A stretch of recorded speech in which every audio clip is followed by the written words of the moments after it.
Maawaing Ama sa langit, alam kong ang panalangin ay isang hiningang walang pag-asa na nagpapalusog sa iyong puso. At Panginoon, lumalapit ako sa iyo upang pasiglahin ang maraming kalalakihan at kababaihan na nakikibaka sa pait at galit na nakatago sa kaibuturan ng kanilang mga kaluluwa at walang kapangyarihang harapin ang sakit na ito nang wala siya. Ama, ikaw lamang ang makakatugon sa kanilang mga pangangailangan at mapuputol ang mga ugat ng kanilang galit, sapagkat sa pamamagitan lamang ng pananatili kay Kristo, ang bunga ng iyong espiritu ay maaaring lumago at humalili. Ang kasamaan ng galit at kapaitan sa loob. Dalhin ang mga hindi nakakakilala kay Jesus bilang tagapagligtas sa nagliligtas na pananampalataya sa Kanya, upang malaman nila na ang kanilang mga kasalanan ay pinatawad na magpakailanman. At binayaran mo ang lahat ng ito, at para sa mga nakakakilala sa iyo bilang tagapagligtas. Dalangin ko na maunawaan nila na kapag kami ay nagpapasakop sa iyong espiritu at kinikilala namin na hindi namin kayang harapin ang masamang bunga sa aming mga puso, pagkatapos ay gagabayan mo kami sa landas ng katarungan, hindi pagpapatawad at pagmamahal. Amen.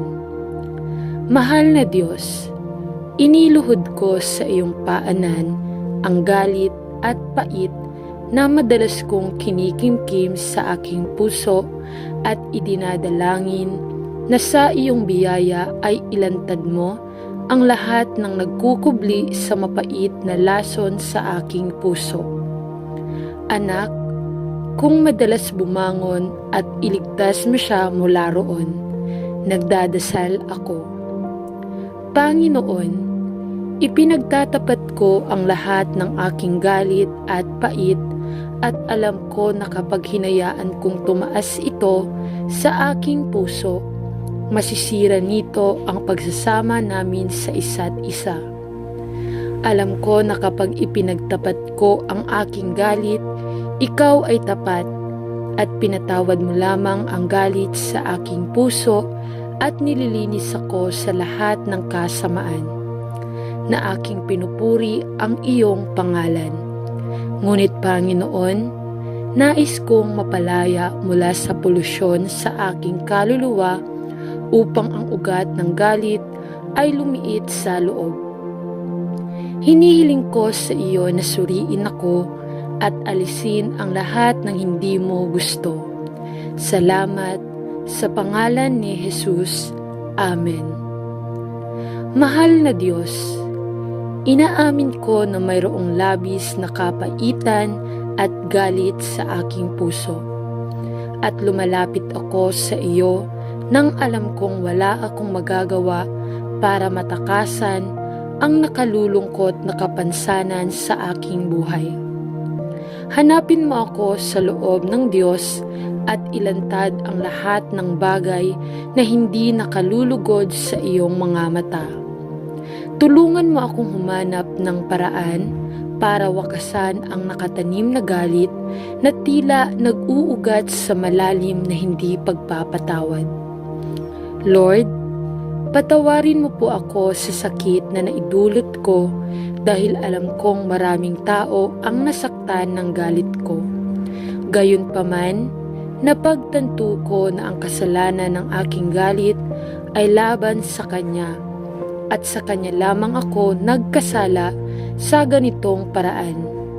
Gayon din, mangyaring lumikas sa akin ng isang pusong nagpapatawad sa lahat ng mga taong nasaktan ako ng husto, at dahil alam kong pinatawad na ako ni Jesus sa napakaraming kasalanan. Inaamin ko na kailangan ko ring magpatawad sa iba, tulad ng pagpapatawad sa akin ng Diyos sa lahat ng aking mga kasalanan alang-alang kay Kristo. Salamat dahil sa iyo ay napagtagumpayan ko ang lahat ng aking mga kasalanan, kabilang ang aking galit dahil kay Kristo. Ang kapangyarihan ng kasalanan ay nasira sa aking buhay dahil ako ay nagtitiwala sa kanyang pangalan. Salamat sa Diyos, nagtitiwala ako na alisin mo ang lahat ng galit sa akin at punuin mo ako ng iyong perpektong kapayapaan dahil ipinangako mo na pananatilihin mo ang perpektong kapayapaan para sa lahat na ang mga isip ay nakadikit sa iyo. Amen. Ama sa langit, hinihiling ko sa iyo na suriin ang aking puso, sapagkat sa kaibuturan ng aking kaluluwa ay may balon ng galit at hinanakit, at patuloy akong umiinom sa mapait na tubig na ito. Sa halip na araw-araw na inumin ang tubig ng buhay. Panginoon, saliksikin mo ang aking puso at alisin ang lahat ng pait at hinanakit na nakatanim sa akin. Hanapin sa kaibuturan ng aking kaluluwa at ilantad ang lahat ng aking nakakulong na sakit at hinanakit. Dahil sa iyo lamang ako makakawala sa sakit na nasa kaibuturan. Nagpapasalamat ako sa iyong pagpapatawad sa lahat ng aking mga kasalanan sa krus ng Kalbaryo.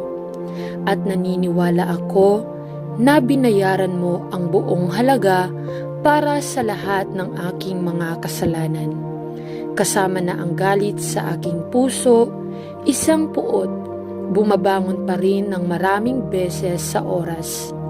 Dalangin ko sa iyong biyaya na palayain mo ako sa lahat ng bakas ng galit at lumikha sa akin ng puso ng pagmamahal at pagpapatawad upang ako ay lumago at maging higit na katulad ni Jesus. Amen. Panginoon, alam mo kung paano ako nakikipagpunyagi sa galit sa aking puso at kung paano pa rin nagtataglay ng sama ng loob sa mga taong nanakit at umaabuso sa akin sa napakaraming paraan. Panginoon, ang galit ay nakatanim sa aking kaluluwa na kung minsan pakiramdam ko ay sasabog ang aking ulo. Panginoon, alam kong walang paraan upang makontrol ang sarili kong galit dahil sinubukan ko at nabigo ng maraming beses. Kinaya ko ang sarili ko saglit, tapos parang sasabog na ako sa loob. Alam kong kailangan kong harapin ang pinakaugat ng aking galit. Panginoon, tulungan mo ako. Panginoon, alam kong ang tanging paraan upang harapin ang aking galit ay ang panatilihing nakatuon ang aking puso at pag-iisip sa iyo, na tumanggap ng kaparusahan para sa lahat ng aking mga kasalanan.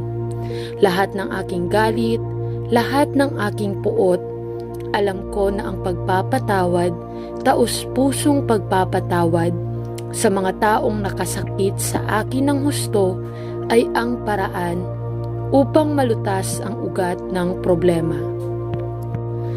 Tulungan mo akong sabihin ang sinabi mo sa krus, Ama, patawarin mo sila, at panatilihing nakabaling ang puso ko sa iyo. Inaamin ko ang galit na Diyos at humihingi ako ng iyong kapatawaran. Lumikha sa akin ng isang dalisay na puso, isang pusong mapagpatawad. Amen. Idinadalangin ko po ito sa pangalan ni Jesus na aming Diyos at tagapagligtas. Amen. Sa ngalan ng Ama, at ng Anak, at ng Espiritu Santo. Amen.